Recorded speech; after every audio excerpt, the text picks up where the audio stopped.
centrally, we should be able to do that. Stephen? One of the areas where consultant spend often happens is when something's gone wrong and it needs to be brought in quickly. Do you keep data at the centre on the SROs, and how many of those have got project management qualifications?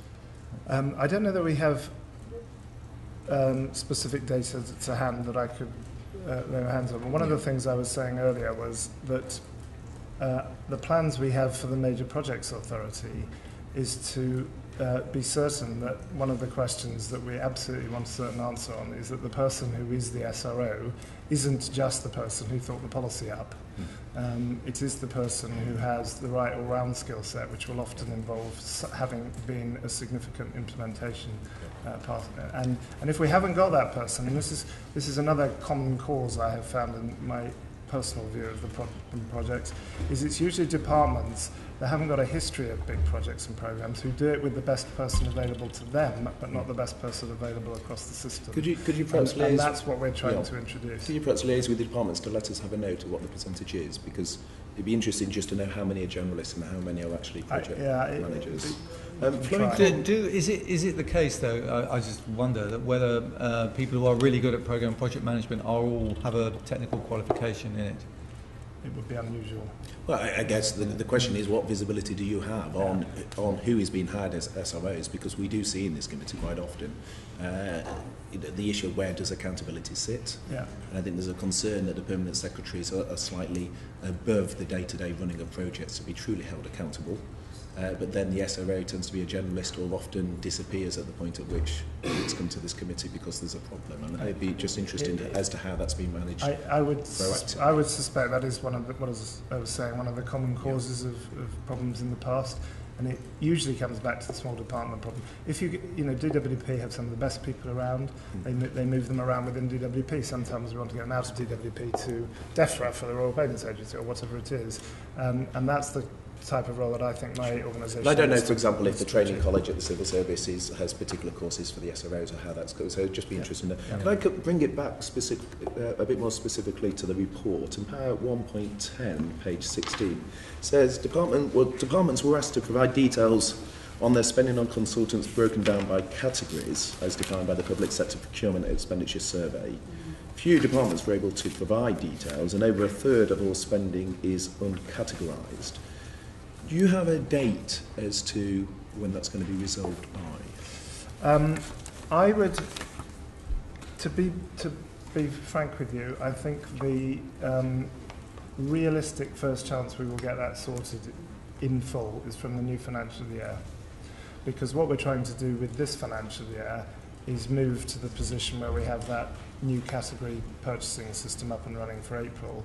And it'll only be really when we do that we will start to get the management information flowing regularly through the system, rather than having to go and retrospectively collect it, which is what we always try and do in this, and that's where you get the data inconsistencies. Sure, and flowing from that, and this picks up on Richard's point into the extent to which departments are acting autonomously, and I tried to touch on that with the key performance indicators that they were not bothering to fill out. Para 216 says that only 6 departments were adhering to their own approval level. So, you know, presumably the civil servants at what level, I'm not sure, were spending over the $250,000 threshold, so up to whatever level. And again, you know, the oversight of that, is that now fully addressed? Well, again, I think the historical position was that departments were encouraged to do things, but it was left to them to do. I think under the new government's approach, they are mandated to do it, and it is our job to ensure that. So someone is monitoring that from the centre. Yes, and to be, you know, I don't want to get into a sort of case where I have an army of people monitoring an army of people, because that's the sort of complaint we usually get from the supplier community, that one of the reasons that cost of projects goes up. But I am expecting us to audit what they do, and the Minister of the Cabinet Office and the Chief Secretary have allowed themselves the position to call in anything and everything if they perceive a particular department is not compliant. Again, I would say one thing I would add, I think we hope that in time we'll be able to put these approvals up a bit. Right? I mean, for now it's kind of looking at everything really small. I think there'll be a kind of earned autonomy, I hope, a bit later, and we might move to a more proportionate level where departments have convinced us they're doing this well, and then we might get the approval level up a bit. And we'll be catching that for interims as well, will we? Okay. And could I just finally just ask about training budgets? Because one of the things we've touched on in the hearing today is that there's an issue of recruiting the right skills, skills, and there's an issue of training people up. And department budgets, Sir Gus mentioned 30% on the cabinet budget pressure. What sort of impact will that have on training budgets?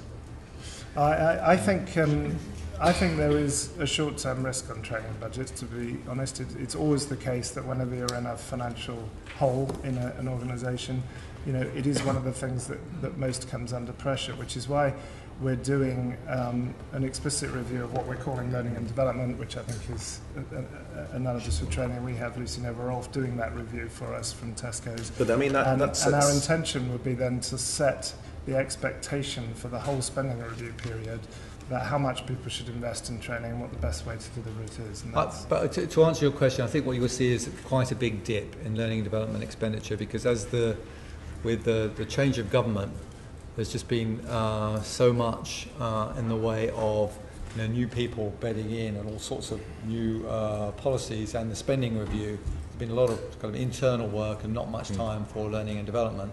I think we need to, as it were, get that back into the right place as well. But when the Lucy Nova-Rolfe report comes in, we'll be looking at that as a guide towards where we need to direct that spending. Yeah. But I suspect that overall the numbers will be down. Yeah, but I mean, you can see the risk, which is in your evidence earlier, you said that there's going to be a future implementation phase where consultant spending might go up, or is likely to go up. So the logic would be that the training needs to happen before that, which would be in the next period. And it comes again back to Mr. Bacon's point, which is, paragraph 2.22 says that an estimated 30% of contracts are not placed through frameworks.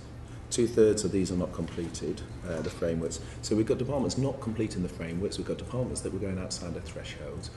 There's a gap in terms of the central gathering of data, not just on the arm's length bodies, but particularly around some of the other areas like professional services and interims.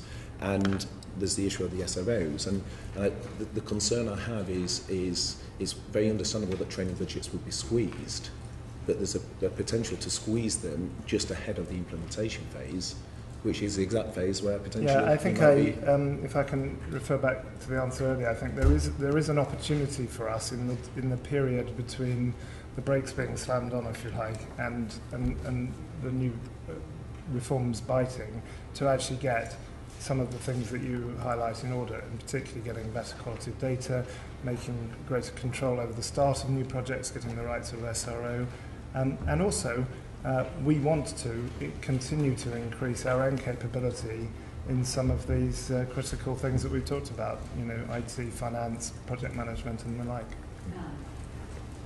Following on from Steve's question,